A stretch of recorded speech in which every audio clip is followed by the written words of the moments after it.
Welcome back to my channel. Today I want to redo the video that I did previously. Obviously I'm not going to repeat everything that I had said, but given the fact that I realized that the video that I had recorded that I titled that the storms are coming, I realized that the audio quality is poor, to say the least.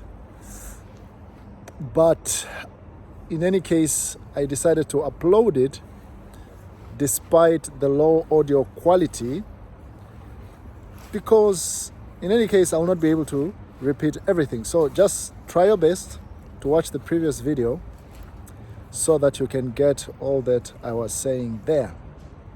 Now, I was talking about the storms, and I was saying that there are two scriptures that every couple will do well to acquaint themselves with.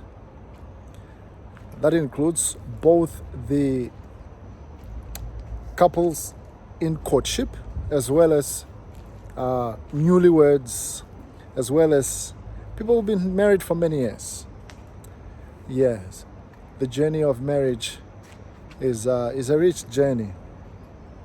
And I specifically say that there are two scriptures that I find very fundamental and very, very important for every married individual and everybody aspiring to be married, everybody aspiring for marriage, to acquaint themselves with.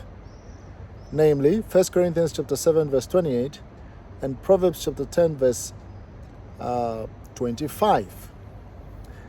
In Proverbs, let me start with 1 Corinthians. In 1 Corinthians, we read the Apostle Paul saying that, brothers and sisters, let me just look it up here and read it for you. So the Apostle Paul is saying that he was encouraging the church in Corinth to remain single. That for those that are not single, that are not married, that it's better if they remain single and unmarried. Why?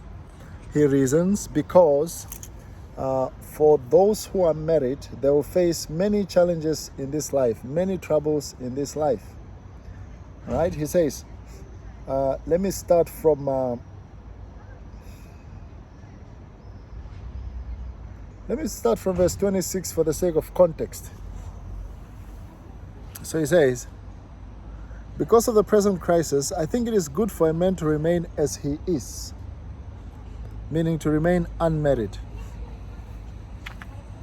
And then he says, are you committed to a wife? Do not seek to be released. It's very, very clear on that one. Are you free of commitment? Are you free of courtship? Are you free of a commitment to getting married? They do not look for a wife. But if you do marry, now this is verse 28, however, but in any case, nevertheless, despite the above, notwithstanding the aforementioned, if you do marry, you have not sinned. And that becomes a very, very important point to take notice of. That obviously, marriage was created by God. So it is not possible that marriage be a sin. And so he's just bringing that out there so that nobody can ever accuse the Apostle Paul of standing against marriage, or of saying that marriage is wrong in the eyes of God. So he says, but if you do marry, you have not sinned. And if a virgin girl marries, she has not sinned. If an unmarried woman marries, she has not sinned. Of course, in the days of the Bible, a lot of people that would get married were virgins, right? Both men and women. But here version mainly refers to the unmarried women, unmarried girls, unmarried ladies. Says, and if a virgin marries, she has not sinned. But those who marry will face troubles in this life. And I want to spare you this. He says, face troubles. This is a plural word. Troubles. Some translations say, will face many troubles in this life. Let me see what the NIV says here. And so, he's saying that there are two things. He says, the NIV says, but if you do marry, you have not sinned. And if a virgin marries, she has not sinned. But those who marry will face many troubles in this life. And I want to spare you this. So he's saying, I want to spare you the trouble. He's saying, when you get married, you'll have commitment to your wife. You'll have commitment to your husband. And then you'll have children. You'll have commitment to your children. And you will be obligated to pay attention and attend to and be committed to your family. You will have a home to manage, a home to build, a home to take care of. And so the Apostle Paul is saying, then you have on the other hand, commitment to God, an obligation to your Christian salvation, right? The calling to do the work of God and the demands that comes with that. So he's saying, if you get married, then you'll be divided as it were. You'll need to commit yourself to the Lord, but you also need to commit yourself to your husband, or as well as for the men, you have to commit yourself to your wife. And he says, but if you are not married, then your commitment will be only to the Lord, assuming you are not seeking some romantic affairs or romantic situations. He says, so those who marry will face many troubles, but this is now where I want to focus us on. He says, you have to be cognizant of the fact that for those who get married, we will face many troubles in this life. It's just the way it is. It's our portion in this life. You know, even our entry into the kingdom of God, into the kingdom of heaven, Jesus said, we will face troubles, we will face persecution in this life. So it's not as if troubles are exclusive to marriage, but he's saying there are troubles apportioned to marriage. And a wise man and a wise woman who enters marriage will take notice of this fact that there are troubles. Marriage has its troubles. Marriage has its allotted portion of troubles. And that is the reason why we keep on clamoring. We keep on announcing. We keep on saying that you cannot be careless to enter marriage unawares, unprepared. You cannot just wake up today and say, I want to get married tomorrow or today. You cannot just meet somebody today somewhere at church, in the streets there, in the shops there, and then decide you're going to marry them after 2 months. Are you crazy? Are you crazy? In likeness of manner, if you hear somebody, they say, I met the most beautiful girl ever. I say, okay, tell me about her. When did you guys meet? Oh, we just met 2 months ago and I want to marry her already. I think we should get married in the next 2 months. I mean, that is an unnecessary gamble. It's an unnecessary gamble for you to meet somebody and pursue marriage within a short time. As they say, don't rush, otherwise you'll crash. Yes, because there are troubles waiting for you. I call them storms. There are troubles, there are problems waiting for you ahead. There are storms waiting for you ahead. So these troubles, I call them storms. Why? Because Jesus himself defines the challenges of this life as storms. So there are storms that come apportioned and allotted to marriage. And if you, my friend, are found unready and unaware of this phenomenon of storms that are apportioned to marriage, your marriage will be a train wreck. Or you could be married and thinking, I don't understand what is the fuss with this marriage counseling and premarital counseling. These people just want to waste my time. All right. If that is your attitude, then I can tell you for free of charge that you are a train wreck waiting to happen. A train wreck waiting to happen. And so you cannot afford to take such an unnecessary gamble unless if you really hate yourself and hate the person that you're going to get married to. Unless you do that, then okay. But still, that's a pity. Why destroy your life and destroy somebody else's life? Yeah? Marriage is not a joke. Marriage is not a joke at all.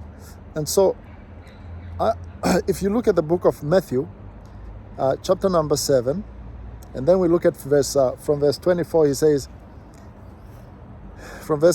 therefore everyone who hears these words of mine and puts them into practice is like a wise man who built his house on the rock. The rain came down, the storms rose, and the winds blew and beat against that house. Yet it did not fall because it had its foundation on the rock. But everyone who hears these words of mine and does not put them into practice is like a foolish man who built his house on sand. The rain came down, the streams rose, and the winds blew and beat against that house, and it fell with a great crash. So one thing to take notice there is the fact that the rain came, the waters rose, the winds blew, and beat against both the house of the obedient man and the disobedient man. So the storms of life are appointed to come to you, whether you are prepared for marriage or you are not prepared for marriage. It is a given. It is a given. You can literally bank on the fact that you will face challenges, you will face troubles, you will face real situations in marriage. Yes. So they are coming. And so you are then wiser. The wiser one is one who spends a lot of time, a lot of effort, a lot of resources to prepare themselves for the storms when they come. When they come. Not if they come, but when they come, when they will come. Why? Because the storms will come. The storms must come. The storms of marriage must come. Death of children, loss of jobs, loss of businesses, loss of income, loss of, so many things, health issues, and storms take varied forms. The storms of marriage takes varied forms. And they come at unpredictable intervals. Yes, so it is not promised that you will face 2 storms, 3 storms, 5 troubles. He says many storms. In other words, many varied storms whose number and frequency you don't know. But the reason why we are talking about this is because you can literally prepare yourself well for marriage and then apply certain basic principles which can sustain you and help you and take you through every storm that you will ever face in your marriage. So you can literally set yourself up for success in marriage by priming yourself, by putting yourself in the right position, by taking advantage of certain key principles that you will master through your premarital counseling to then help you to face every storm, to defeat and overcome every storm and every challenge. And if you go to the book of Proverbs chapter 10 verse 25, he says, Proverbs chapter 10 verse 25, he says, still talking about the storm, still talking about this storm that comes to both the righteous and the wicked, he says, when the storm has swept by, the wicked are gone, but the righteous stand firm forever. So that is the whole purpose of premarital counseling and marriage counseling, so that you will have a firm foundation, so that you will have a strong foundation, you will have an everlasting foundation, you will have an overcoming foundation, so that your marriage is unsaleable.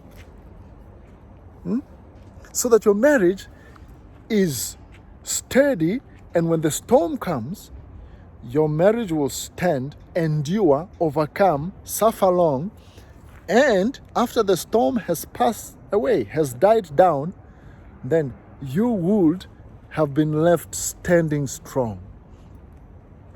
So that is why we are talking about marriage counseling and premarital and premarital counseling. It says, there are predictable patterns. There are predictable challenges. There are predictable situations that if you are going to master the basic principles, then you will really you will overcome. You will thrive. Yes, your marriage will thrive, will overcome, and will be a beacon of hope, both for you, your family, your neighbors, your friends, the people at church, and people from other nations. Right? And you see, and that's why we are talking about premarital counseling. Why? Because behaviors we have mastered behaviors now in this world and age. We know so much about human behavior, and human behavior is predictable. And because human behavior is predictable, your behavior is predictable, your wife's behavior is predictable, your husband's behavior is predictable, and we understand now, using so many tools, whether it's anthropology or psychology or or biblical theology. We understand so much about human behavior, human characteristics, the character traits of mankind, such that you can put yourself in the right place so that you can overcome in your marriage. You can then understand what are some of those things, those vices that are in you, that you can then so that then you understand these vices in you and how to deal with them and have a prosperous marriage. So, all I'm saying is, it is possible to have a successful marriage. It is possible to overcome the storms, but the storms are coming. Know that they are coming. Storms are coming, and know that they are coming, so that you do not become disillusioned. One of the reasons why people divorce as soon as they get married, as quickly as they get married, is because they enter marriage oblivious with a lot of fantastic ideas in their mind, right? Of how a wife should be, how a husband should be, and they did not bother one bit to undergo through premarital counseling. And even after they went to the other side, they do not bother to undergo marriage counseling. And that's why you have a lot of marriages that are destroyed and torn apart. And I'm saying one of that reason is because